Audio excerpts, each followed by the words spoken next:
Coach Brian coming back at you, Driven for Health podcast. This is the show for men over 40 that are working out, or maybe they're not, and they just realize that in this phase of life, it's crazy busy, and their body and their health have taken a backseat because of life, family, kids, all those things. That's where we're bringing on Cliff Beach today. This is going to be a live interview. I hope that you enjoy it. Cliff has lived the grind that most guys do, right? The early go, late nights. He was a musician and still is, and we'll talk about that. But some of the lifestyle that goes along with that, we call it the Hollywood hustle and the Hollywood shuffle. Now, with that, these symptoms caused some poor health to start showing up, and Cliff realized, hey, I'm overweight.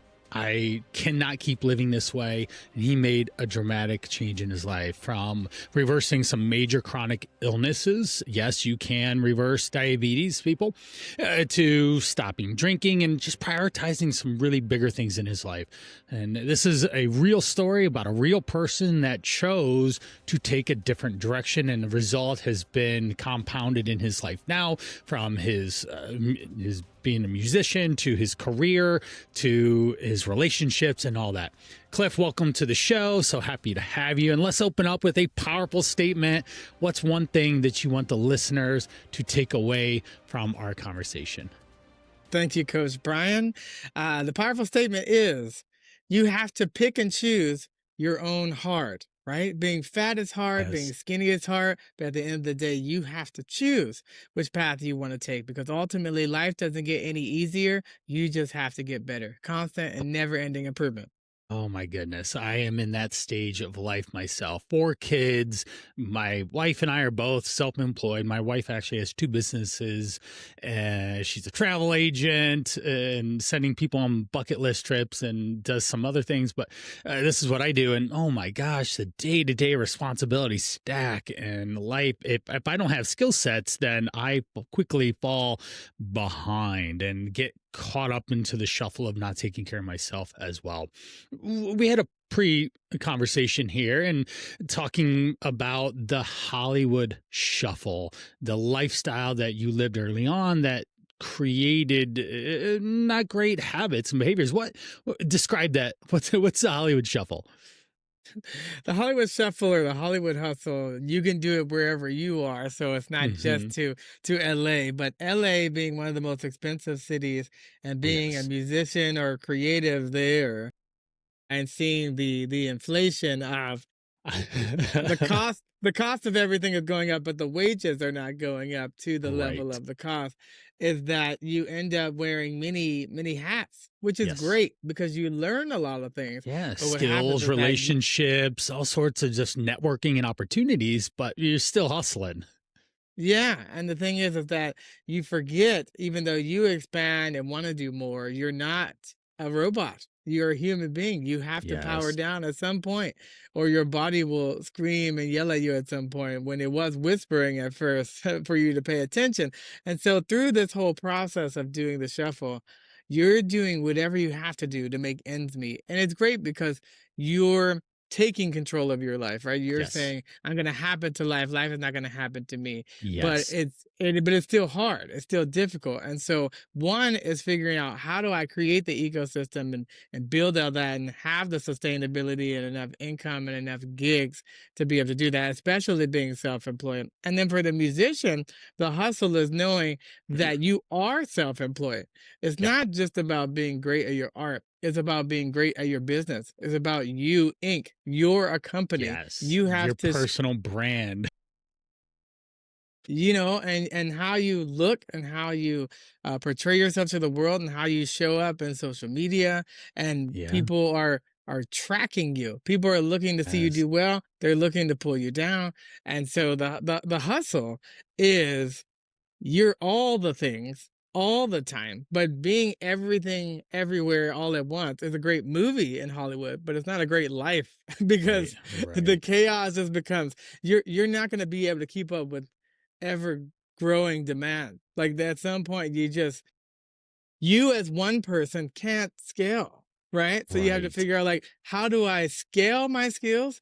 How do I become like a robot? Where you have to start doing things that are recorded and on demand and Right. content that people can pull down so that you can have passive income. They can find you while you're Right. asleep. Someone can Yeah. find your music, that kind of Uh-huh. thing.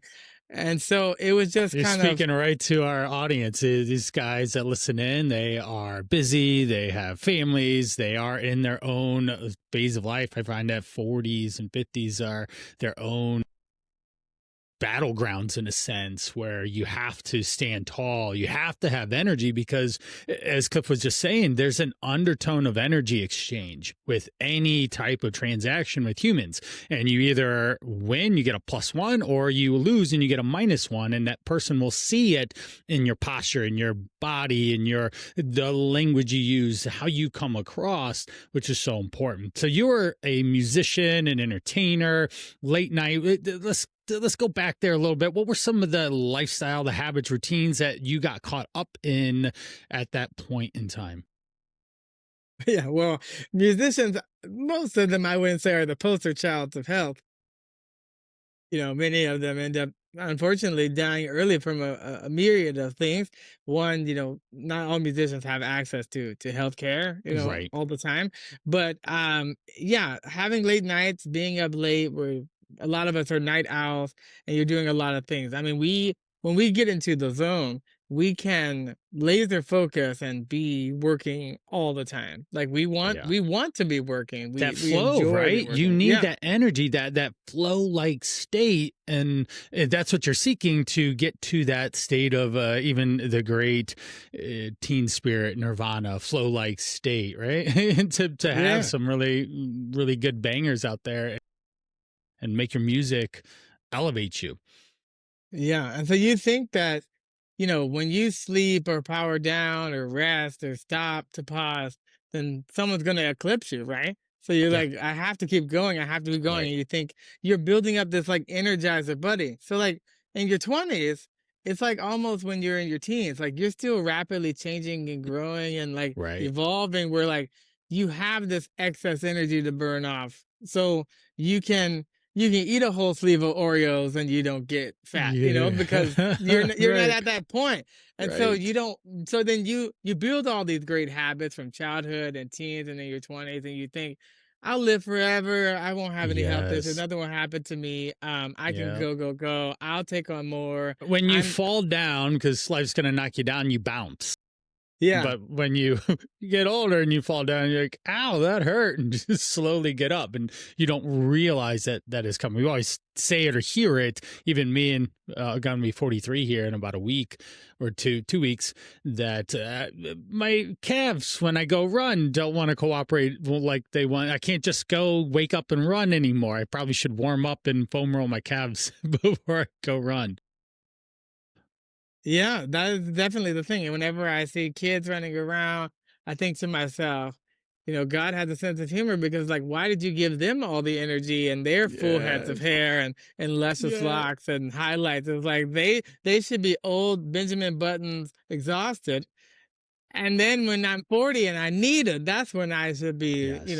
the best. Right. But but hopefully you figure out a way to start aging backwards. But ideally it's like, the music life, you're eating late because you're up late, and then you're eating whatever is around, and you're eating what you can get, which isn't usually the best quality food because you're Right. usually not thinking that way. And then for a lot of us, heavy drinking, you're out, you're getting paid in alcohol. Party, right? That's the Yeah. energy and the environment usually that you're in. Yeah, and also, certain musicians, depending on your like, are you extroverted or you introverted or you Right. ambivert or whatever, it's like your social battery burns out, and so then Yes. more alcohol and drugs or whatever it is, it's like to Coping keep you going. mechanisms. Right. Now Yeah, well, let's take a quick time out here. Cliff was a musician, but not necessarily everyone listening in is a musician. It doesn't matter. The career path of someone in their 20s of doing jobs and starting to create that, going into an actual career, and then getting responsibilities and promotions and people under them and all this mount. So it's the same difference of where I don't have a lunch today. I don't know what to do. Or I'm going to go to this office meeting luncheon to meet with a client and I'm just going to eat whatever's there because this is fun. Or an after work experience. Oh, work's buying. Let's have some fun here. These are all related to any industry, any job that you fall into these bad patterns of behaviors, eating habits, drinking, whatever your coping mechanism is. Or for the love, we see it so much now is screens on screens on screens. Everyone's staring at a screen all day long. And the other S in our world, the sun, nobody sees it anymore. Yeah, you can tell that from the lack of vitamin D that people have, and just also how their seasonal affective disorder and other things of not getting enough sunlight and stuff like that. And working in an office, I mean, yeah, being that sedentary lifestyle, not moving enough, affects us, and we don't notice that as we get older. But it's like eventually, you've been so comfortable in a way, that is damaging you. People in the blue zones and stuff you study, they get older and their bodies are still working properly. They're out gardening and climbing steps and doing Yes. stuff. It's Yeah. just a natural thing. We have to create centers for gyms and stuff to be fit now because we just aren't as Yes. active as we Right. were, hundreds of years ago. But yeah, no matter what the type of job it is, it's like nothing happens all at once. So all the No. creeping up that's happening in the background, you're not going to notice. You're not going to notice that you're starting to get, an hour or two less of sleep, or a Right. few ounces less of water, or you're Small shifting to more carbon and compromises, protein. right? Exactly. Yeah. Well, it's like boiling a frog. You can't do it all at once because that's how it then like overtakes you. Then Yeah, eventually yeah. now you're cooked. Now, what was the timeline of that, say, crescendo toward poor health, where you finally realize, oh my gosh, what was that timeline? It was creeping up, like, in my 30s, I started to slightly feel it, and you yo-yo, so you start to make some changes, you have, some good months, you say, "Okay, I'm gonna get to the gym, I'm gonna get a trainer, I'm gonna get a nutritionist, I'm gonna, like, tackle it," I did many cycles of, like, "Let's do South Beach diet, let's do P90X," like, it was like, you're trying to Yeah, good figure old out, like, Tony "I wanna do Horton. something." Yeah, yeah, yeah. So you're doing all these things, and then but you're realizing it for years, I didn't realize that diet, the way that humans use it, is like the antithesis of what diet is in the scientific community. That diet Yes. for animals is like what they would naturally eat and gravitate to. Yes. It's not the junk and food science Yeah. that we've created. Yep. But the thing is that you have to, as an adult, you have to push back on everything that you were sold. Everything you have to assume was a lie, and now you have to go search for the truth. And so it's like you have to reteach yourselves. Like we all grew up on the food pyramid. Yeah. Now Yeah, we know it was a exactly. myth, right? And that it was Right. lobbied and people paid for that. Yeah. And it's like Let's now, let's jump into the word diet itself. When we say the word diet, people think South Beach. They think Mediterranean. They think Atkins, keto, paleo, the paleo diet in a sense. To me, we're any person I've ever worked with, we're using science-backed information around nutrition to implement the foods and the choices and the portions into the diet, the foods that you eat, to then get the look, the feel, the body that you want to live in with the energy and the anticipation and excitement of what your life should look like. You want to be able to keep up. That's a big tricky thing, right? We've been sold that diet is this diet culture, this I have to withstand this or not do that or restrict or just not eat or whatever to lose weight in a sense. yeah, you're correct. I mean, it's not a short-term solution is what was pitched to us. It's a lifestyle. It's like this is what you're going to be eating for life. So you need to pick something and adapt and adjust and improve on that. Something that you can live with. For instance, like, if you go on a diet and they're like, okay, this is the sardine diet. Well, if you don't like sardines, like that's not a great diet for you. And also like one food all the time, no matter what it is, even a great thing, will have lack of benefits at a certain Yeah, point. You'll get too right. used to it, Chicken, and broccoli, and also, rice is only going yeah, to provide the micronutrient of chicken, broccoli, and rice, and then you might be deficient at some point in other ones because of lack of yeah. variety or color. And you're not even getting into like the microbiome that you need, like, Right. 40 different varieties of things to help your gut, and then that your gut is the second brain, and so it's important to be able to focus on a lot of things that are healing the gut. You might not know that you have leaky gut or deficiencies in certain things, and how that affects your energy, Right. and the Right. not only are you overworked by the abuse of just what you would normally think of as abuse, but it's the abuse you don't see is that you, in the background, your gut, and not fixing that for 20 years is going to have a Right. lot of different Right. things than if you're like, okay, let me start working on it. Again, the word abuse, let's define it. We think of a physical abuse or something. There's a lot of different abuses out there, but that's the first common one that most people, physical abuse. But you are abusing your body every day by choosing this poor ultra processed food over this whole food, as an example. And it's just a one micro decision or one influence from $1 billion industry that is marketing to you to eat this ultra processed, very tasty, food science backed, fun little package container food thing. If it is even food, right? It's edible, it's calories, but should we label it food? I don't know. But that is a distinction there that Cliff is saying. Now, what were some of the health issues? So it took a couple years. What were the health issues that started showing up? Say where you were at when you graduated high school to body weight wise, and some of the poor health conditions that you accumulated doing these not great choices in the Hollywood shuffle. Yeah, I mean, they started showing up in well, originally like in my teens, but it was like they were much easier to control and fix. If I made sudden diet changes, I would see pretty quick results. So like by my 30s, I started to see the taper and slow down. Mid 30s, I would say, is when I had like fatty liver, and I wasn't sure what that was. They were like, "Okay, just avoid fatty Right. foods." I'm like, "Okay," Right, and right, then right. No fried and then foods. yeah, and I was like, "Okay, fine." And then a few years after that, I really wasn't feeling well, and I hadn't been for like a physical in a couple of years until like maybe 6 years ago. I got diagnosed with diabetes, type 2 diabetes, high blood pressure, high cholesterol, and they're like, "Well, we're just gonna put you on these pills so that you can like manage it." I was like, "Okay." Um, and it just was then on the journey of like, okay, I don't want to be on medication forever. And eventually it just was like more medication, and the cycle of like, okay, I'm gonna have to do something about it. Like I wasn't getting the right advice to be able Right, to actually reverse anything. I was like managing it, which meant like I was just living with it, like live with it, right, basically. And I didn't want that. Not only because it's like not living your best life, but eventually like I could just foresee that just more problems were gonna start stacking. Like it was starting the metas it's like, you ever read that book, If You Give a Mouse a Cookie, like as a kid? yeah, we have it It in my house still. Yeah. So it was like that. It was like, well, if I give you this pill, then this pill causes this. Like years ago when my mom was a kid, she would have these headaches. They gave her a pill, but that pill gave her a stomach ache, and then that stomach ache gave her like had to go to the bathroom. Like it was like that's what happened. It was like the pills started affecting the other organs. One And I was like, pill what? creates another pill.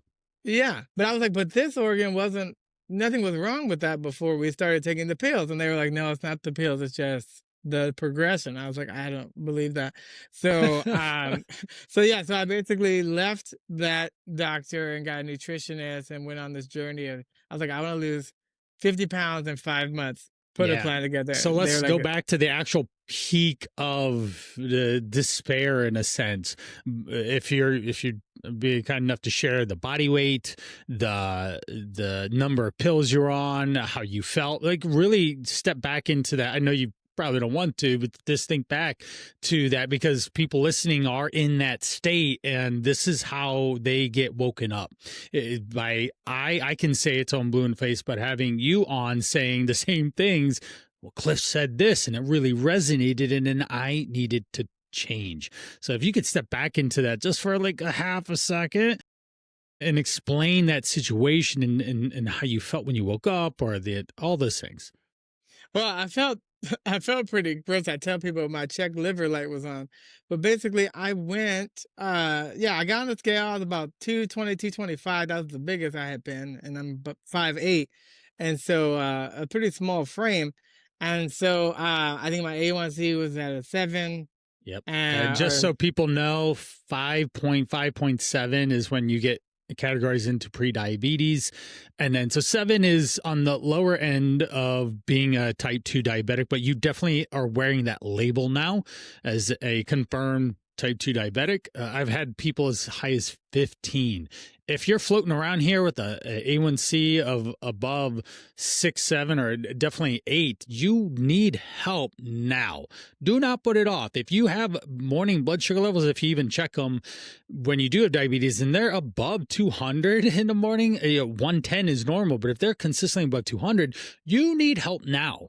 Just want to call that out there to the people that, oh, it's only a 7. No, he's describing he's a diabetic, and that's the takeaway we want to just like label here for a second. And he's like, I don't want to wear that label the rest of my life or take medicine that's associated with it. yeah, but yeah. So it's like I had all these numbers, which were great. At least I knew, like, okay, the benchmark and what we could Mm-hmm. do, but they weren't explaining like greatly how How to diet and do it. nutrition affects you and what to do. Right. Yeah, that was like you Right. need, like they would always say like you need to lose weight. I was like, oh, and Right. how? Right. And I want to throw in a little caveat here. Our healthcare system is designed on triage in a sense. If Cliff comes in and he's exhibiting these issues in his health, I can give this pill to then solve it tomorrow. High blood pressure, get this pill, it goes down. High cholesterol, here's this pill, it normalizes. Right? If I have high blood sugars, insulin issues, metformin or similar, it gets normalized, and then you can go back into, say, a, in quotations, healthier state of being as where you were before you went into the doctor. And yeah, the doctor knows that you should be doing a lifestyle change, but they only see you for 15 minutes per their office and the number of people they have to see and the insurance that they have to bill and blah, blah, blah, because of our health care system is set up that way. But Cliff gets it, and so many people that I talk to leave the doctor's office with the blanket, you should lose weight and cut out carbs and sugars. And yes, we all know that's the way, but that's not how you actually change. That should be the wake-up call to go find help and a path, not just Google the internet forever. And that's exactly what Cliff did. He sought out help from a professional and then was able to start grasping what are the issues, the concept, the things that I need to do to start providing solutions to me every day. So you walk out of the doctor's office, and then what was the next step that you decided, say the line in the sand moment? Yeah, so the line of sight moment was when I started on 3 different pills, and then with the metformin got more pills added, so they added another 2, so now I'm up to 5. And then I had to take a 6th pill, which I don't even know what it did, to be honest, at this point. And but it caused a reaction, not like an allergic reaction, but it caused like the Yes. same reaction if I started to get Right. There's some. contraindications on Yeah. medicines against each other. Or it's just simple, if you're taking certain meds, you can't eat grapefruit because there's a very big interaction that you don't want to experience, as Yeah, an example. and yeah, and that's true. Yeah, so we couldn't know what it was. We just knew, okay, this isn't going to work. And then it was kind of like pitched, well, you need this pill. I was like, well, I can't take that one because it's affecting the other ones, and I can't not take the other ones. So I was like, you know what? I'm just gonna have to figure out how can I just get off all Yeah. pills. That was my Right. goal, and I Right. and I had a lot. I still keep them, even though I don't take them, but I keep the bottles, so I look As at them and I'm like, remember when visual. you used to take all those Yeah. pills? Right. And so, yeah, the crazy thing is that, so with the insurance that I had at the time was with that doctor, I had nutritional counseling as a part of the insurance, but they never referred me to anybody. Right. I just looked it up, so this was in my network, let me Right. do it. But I was like, I could have gone to that nutritionist like years before, because I was with that doctor for a couple of years. And I kept saying every time, I'd like to get off medicine. They're like, you need to lose weight. I'm like, how? And then nothing happened. So I think, you have to become your own advocate. Unfortunately, it's like you know your body, Yes. you live with it, and it's like that. Yeah. I had a friend that took her dog to the vet and they had a paw problem. And they were like, well, we could just cut it off. I was like, because that's not your foot. That's how you feel because it's not you. So the doctor will never Right. be you to care with an Right. empathy. Right. I don't want my foot cut off from diabetes. Let's do something together about it. They Uh, never presented me with that. It was as if they were like, well, it's genetics and your genes and your ethnicity. They just weren't going to do anything. I think that we're maybe a little bit sure there is some nature in this, but it's very much more nurture in our environment, in our society. You could have said the nature versus nurture situation, maybe the 90s or something. Oh, you have genetics of diabetes or heart conditions or cardiovascular disease. Yeah, those still run true to this day, right? You can go get your DNA tested and you might have some traits that can lean you toward that. But the nurture side of this is significant in the impact, and the acceleration of you experiencing those things can happen through what you put in your body, how much you move, how much water you drink, basic things, how much sleep you get. And just getting to some of those basic things can make a big resolve the issues. So you took some action, you found a professional, which is key. If your check liver light on or check engine light is on in your car, you're not going to YouTube it and figure out how to do it. Maybe you need to figure out how to change the air filter. Yeah, that's pretty easy, right? You don't need to pay the oil change place an extra $15 upcharge just to push the inside thing and slide it in and out, right? You can do that yourself. But when we have a large number of weights and a number of chronic illness or medications associated with that, you do need professional help with someone who does this for a living. And also just the accountability, knowing that I had to show Totally. up and go over everything with this person, and knowing I'm a truthful person, like I'll Right. I'll I'll do it because I don't want to show up and be like, oh, I didn't do it, this didn't Yeah. happen. Yeah. And it's to your own detriment, too. It's like you're gonna be better by doing it. And so most people can be self-managed to a point, but it's nice to have an advocate, someone in your corner, someone who can Yes. just tell you this is working, that working, tweak, or this is working, keep doing that. But I mean, with doctors or whoever you're talking to, it's about like more of a holistic approach. So it's like when you go in there, they have to be like, okay, we see these happening, we see your A1C, we see your cholesterol and triglycerides, whatever it is. It's like, but how much fast food do you eat? And like these are the questions, like Right. how many drinks actually do you have in a week? Because sometimes Right. they're like, oh, I have two a day. It's like two a day, two an hour, whatever. Like so, it's like Yeah. you have to be realistic. And so then from there, it's also with choosing your heart. Is it difficult to give up alcohol and be out with people at a gig and everybody's drinking and you're the odd man out? No, not now. But in the beginning, it's difficult. Huge, right? And some of it's the social circles that you hang out in, the relationship you have with those people. I see this all the time as people start changing and all of a sudden they create friction in their life. We don't have to do that. You don't have to lose your friend group. You just communicate to them differently, and you have a different lens in which you're viewing the world through, of a healthier lens in a sense. And you going out and drinking 3 beers or 5 beers in a night is not acceptable anymore because it doesn't work for you. It doesn't take you towards your health goals. It takes you away. And humans in general are self-preserving, and we want to live as long as we can and as healthy as we can. But in that one moment of time and experience, we don't see that. We don't experience that glimpse of, hey, you're 3 deep, you are pushing toward 5 if you're not careful. Oh yeah, let's not forget the 1,200 calories you're gonna have in the burgers and beer alongside, because it just sounds good. And now you're 2,000 plus calories in at that one experience, going in the wrong direction. Yeah. And there's safety issues and other issues. It's just like it's not about Yeah. judgment. And it's again, No, you totally get to not. choose and pick what you Yep. decide to do. But for me, it's like you gain a lot of clarity, the mental clarity, focus, stamina, because you don't realize, especially with alcohol, because it's a depressant, like Yes. there's just a lot of stuff that you don't get done, like productivity wise, because it slows you I get down. tired. If I drink, I get tired. It's Yeah. I'll get that little buzz in a sense, but then I get tired.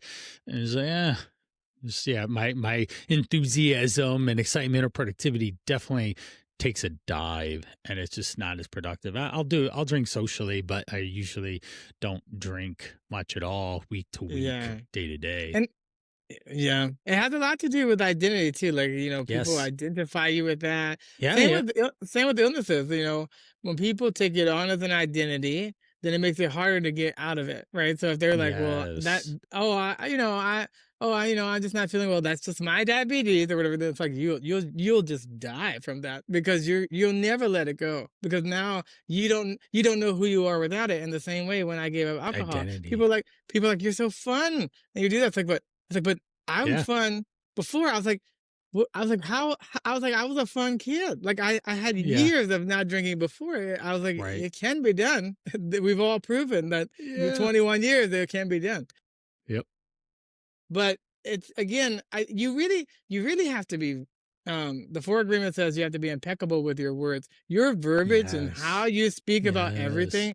It will show the trajectory. And you have been a coach a long time. I've coached people in different arenas, and what I've learned is like there was a guy. And he talked about all these couples, and he could watch a video and be like, he could tell if you were going to get divorced. Like he just could tell, like Yeah. from how you spoke. And in the Right. same way, I can tell talking to a person if they're ready, if they're serious, if they're gonna follow through Oh yeah. by the I've words they use. Yeah. Anytime like someone was like, "I'll see you sometime." I was like, "We're not scheduling this because you're not going to you're not gonna show Yeah. up." I can already tell you've built a out, and I'm Yes. like, when Yes. you're There's a serious. trap door somewhere that you're gonna sneak out. Yep. Yeah.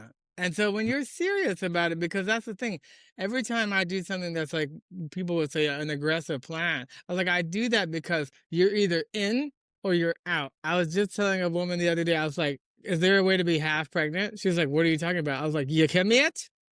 You either are or you aren't. That's how things work. And she's like, I totally Yep. get it. I was like, yeah, Yep. you have to be full Yeah. in, hokey pokey, whole Yeah. self in. Otherwise, it doesn't work. I use that term waffling. You just waffle back and forth. You actually don't make any progress at all for an intermittent amount of time because you feel good of taking action and then you start to coast. This is just a human. It's human biology. Oh, I'm getting really successful now. Then we take off the edge of just paying a little extra attention or doing the thing a little better, and all of a sudden you're coasting and you slow down as a result. And then you get motivated and you just really don't change. And you do have to have some guidance parameters and say accountability. You probably heard this so many times. I know what to do. I'm not doing it. And as you coach people and I've coached people, all you got to do is get them to trust their word. If do the things you say you're going to do so that you trust yourself. And in those moments of time when you need that absolute trust from you yourself and not someone else, that's when it's important because you could have the best, world-class team behind you. But if you're not going to trust yourself in that moment of time of following through on that thing that you said you're going to do, then it doesn't matter the expertise that you have behind or whoever there. It's really important is we have to have very frameworks or patterns or routines, habits, and humans just do better when they have parameters to live by, more structure. Everybody wants to be willy-nilly with their time, but what happens after retirement? If someone's not organized in structure, they die quickly.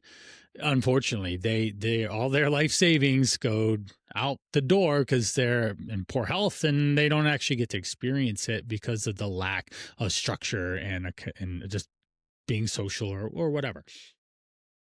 Yeah, I mean, it's hard because there's a lot to navigate. There's a lot of moving parts. There's a lot of pieces.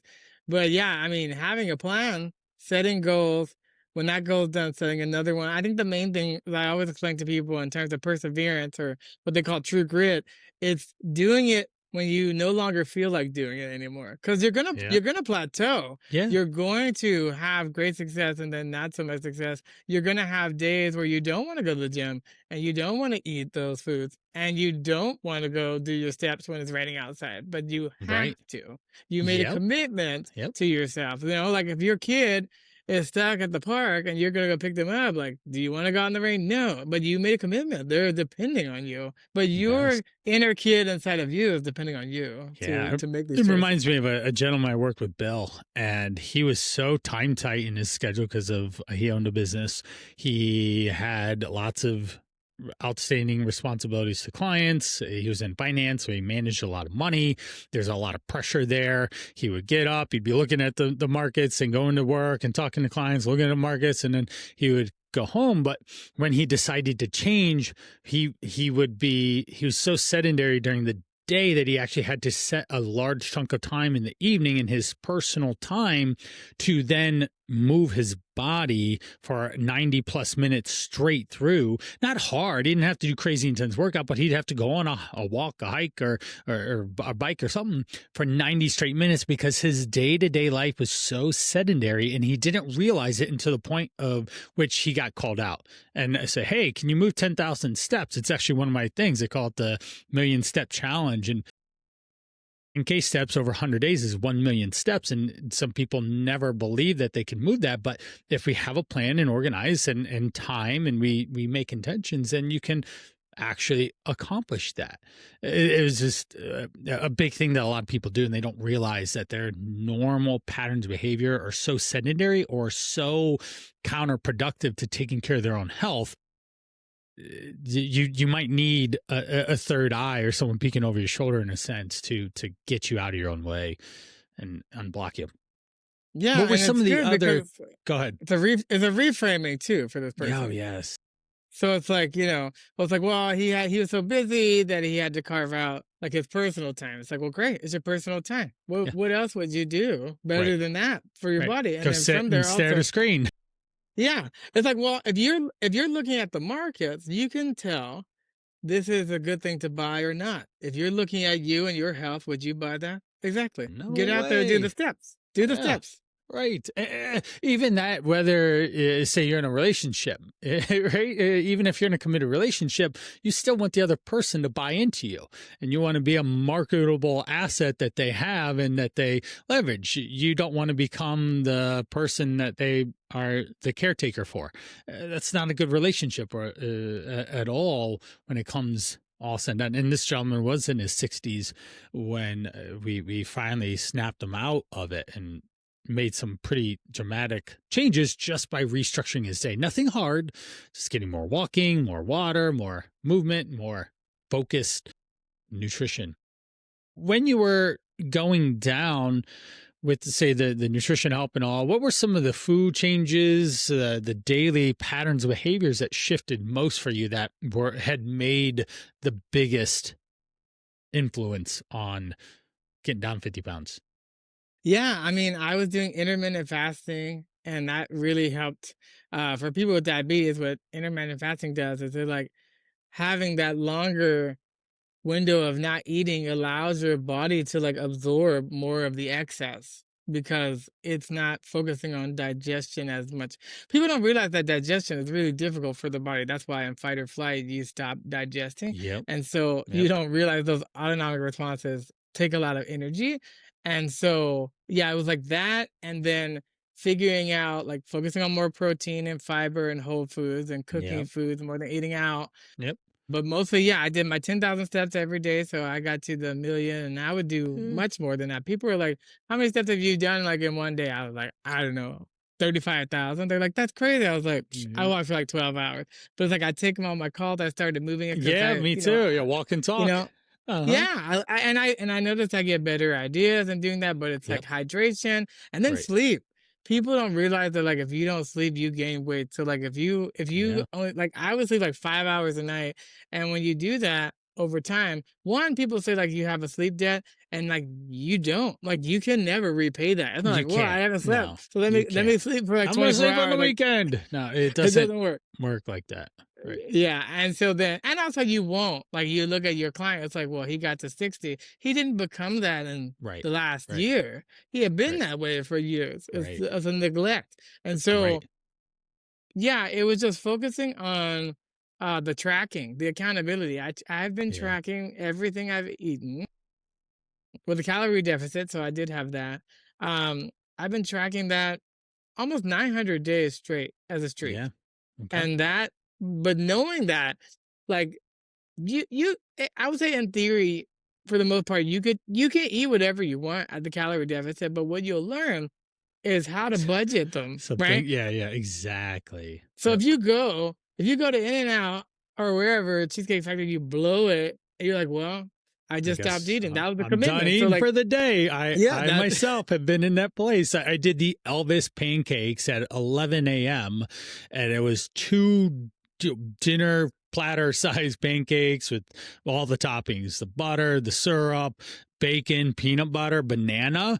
And yeah, that was basically the only thing I ate in the whole day. Said, all right, I guess I spent my budget here. It was very good, but I remember this from easily 12 to 15 years ago is when I did it, and I still recall that experience. I enjoyed it, but I stopped eating the rest of the day because that was the consequence of what it is. Now, I just want to point out, Cliff used tools.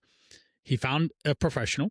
He leveraged whether we call it intermittent fasting or not, there's a time in the day that he ate and a time in the day that he didn't. So he had basic structure around, oh, it's 9 p.m. I'm hungry. You're not eating because you don't eat after 9 all of a sudden, right? That becomes the play. Now I eat right before I go to bed.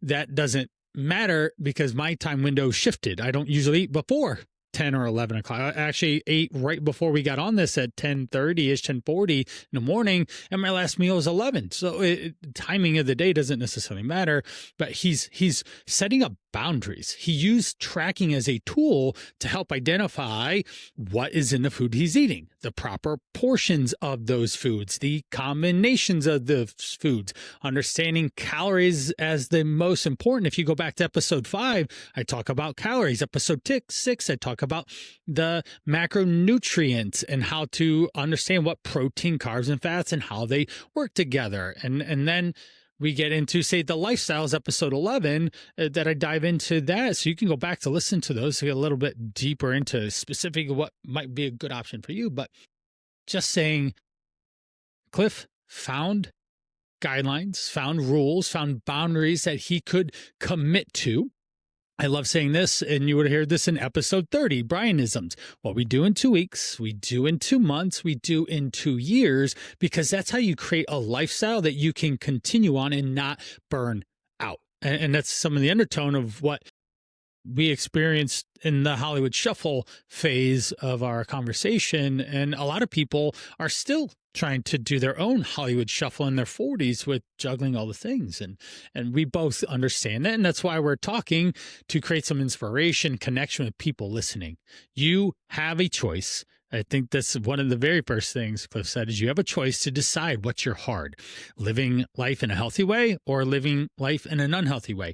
Either way, it's a direction and it's going to be its own challenges. It's just as hard to be healthy as it is to be 50 pounds overweight. That's a really different hard in terms of time, energy, money, right? Even if he has great insurance, there's still a significant amount of costs on time or on his insurance bill. Right now, he's already in the next bracket up. Oh, this guy gets charged more because he has 6 medications under him. So it affects his bottom line, the money in his pocket. And if he's already hustling because he lives in LA, why would you want to make it even harder on yourself, in a sense, because of a poor lifestyle and poor day-to-day choices?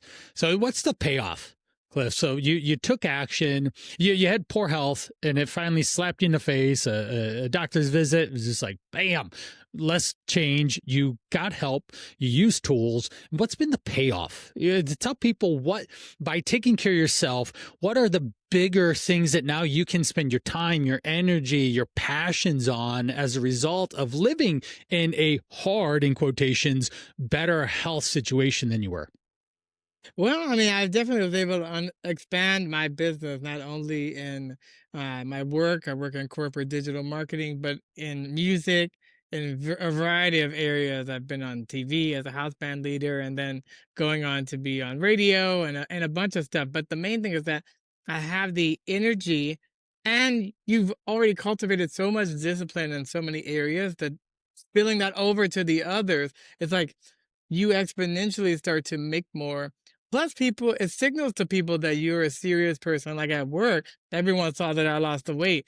They they're like, wow, that person really can focus and be dedicated to something, and encourage them to see it. Not because I was like, you should do this, but it, like immediately once Led, people saw that transformation, people were like, what did you do? What did you led do? by What did you example, do? right? And that's leading by example, but also like if you're doing the right things and you're showing up to life and that's being pushed out there, people will talk to you. They will ask you naturally. Like you don't have to go advertise that. They Right, will know because they'll right. see it.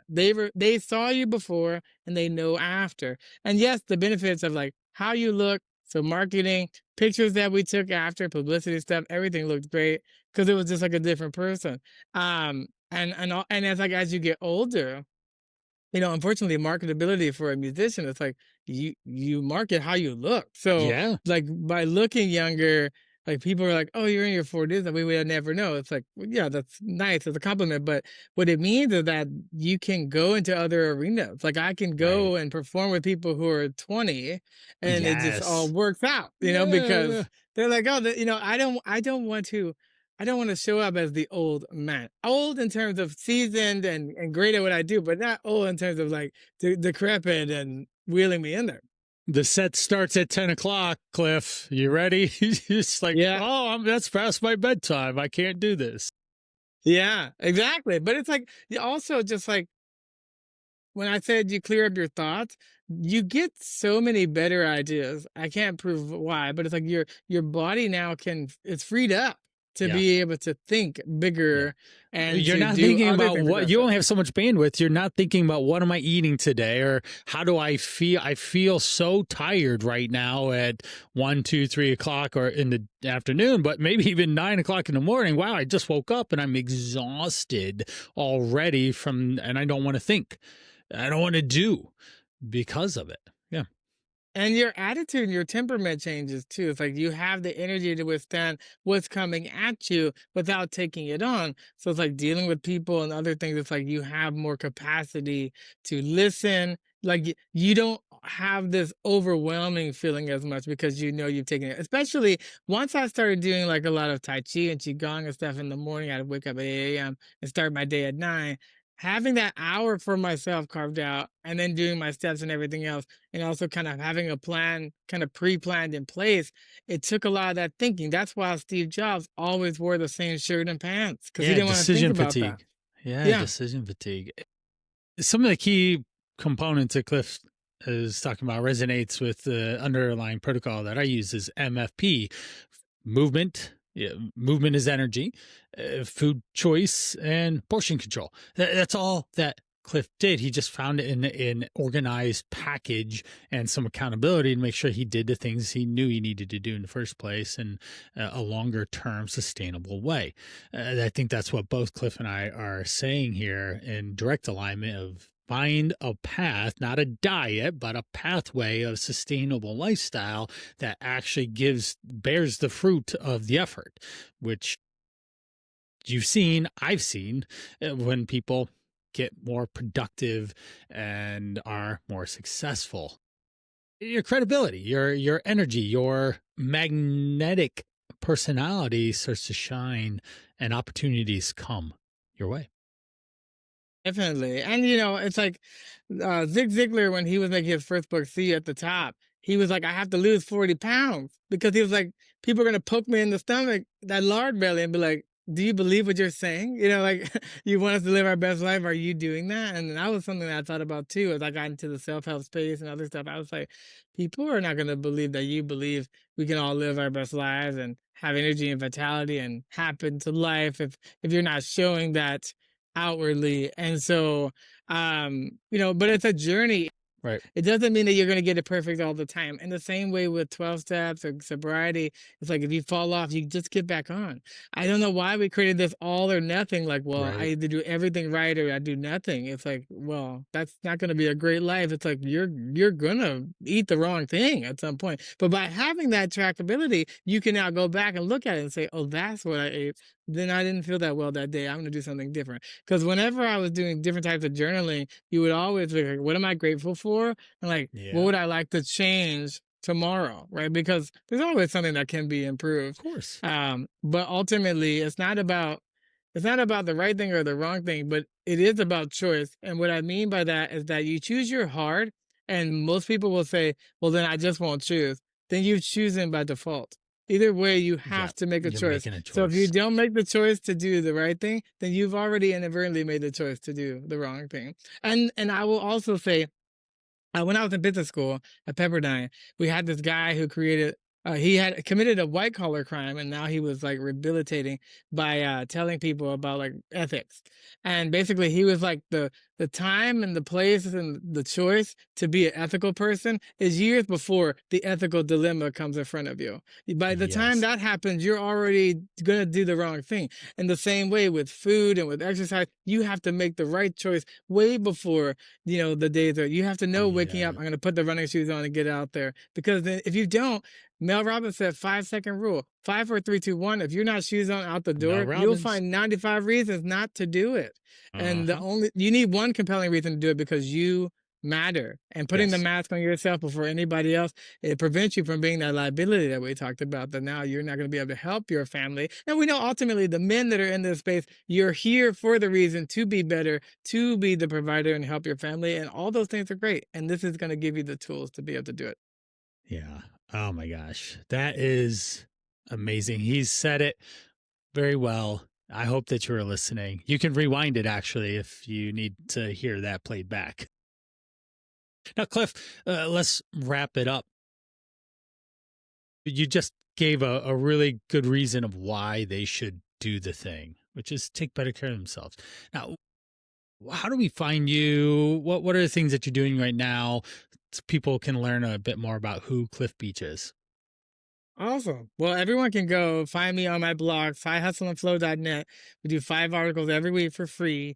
Hopefully, that'll get you to go check out one of my books. I have Side Hustle and Flow, which was the first one, Shape Up, which tells you all about the health journey. And now in February, we'll be releasing the Daily Grind, which is little bite sized chunks of prompts that will help you move the needle forward. 365, because I believe it's a daily choice. You wake up every day and Yes. decide to reaffirm that choice, but ultimately it's micro changes. It's like, when you do all these things, don't try to do all the things at once. Like, it's like I became sober, then I worked on Right. diet, then fitness. Like, I didn't stack it. If I did them all together, I probably would have failed. So it's like, try to slowly build the habits, and then from those habits it creates a snowball and momentum. But just keep doing it, keep doing it, keep moving forward. And you're not going to die on a diet. I know that it's in the word, but ultimately, like, Right. you will not starve. When I cut the 1,500 calories, I did not starve. And I want people to be clear. If you feel like you're starving, that's just your body saying, like, I've been addicted to sugar. Yeah. Right. And that's the Yep. thing. You can become sober from alcohol or drugs, and there are Or programs for sugar. that. But Yeah. you need to be sober from sugar, white Right. sugar, table sugar, whatever it is. It doesn't mean you never have it. It just means true moderation. Yes. And that's because most of us are addicted to sugar, and because we learned it, for not, I would say, the fault basically of our parents. You learn that, like, when you're crying at 2, here's a cookie, now you feel better. And you don't know now, but you've created a trajectory in that person's like, when I feel bad, I'll grab this. It's like, no, when I feel bad, I'll go walk. I'll feel bad, I'll go work out. I'll feel bad, I'll read or listen to a podcast. Like, there are ways to cope and other things. And like I said, it's not a judgment thing. It's just an awareness. Having the self-awareness that something needs to change.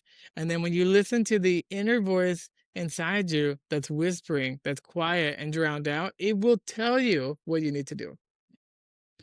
With that, Cliff has said it very well. You need to listen to yourself to be able to get past all the crazy busyness, all the attention seeking that everyone is doing, trying to grab your eyeballs, your bandwidth, your capacity to do anything, any type of self thought, and to take care of yourself. Because if you're not taking care of yourself, someone else is influencing you to make other decisions, and you need to be in control of yourself. Now, if our conversation hit home, then the takeaway is that Cliff didn't get lucky.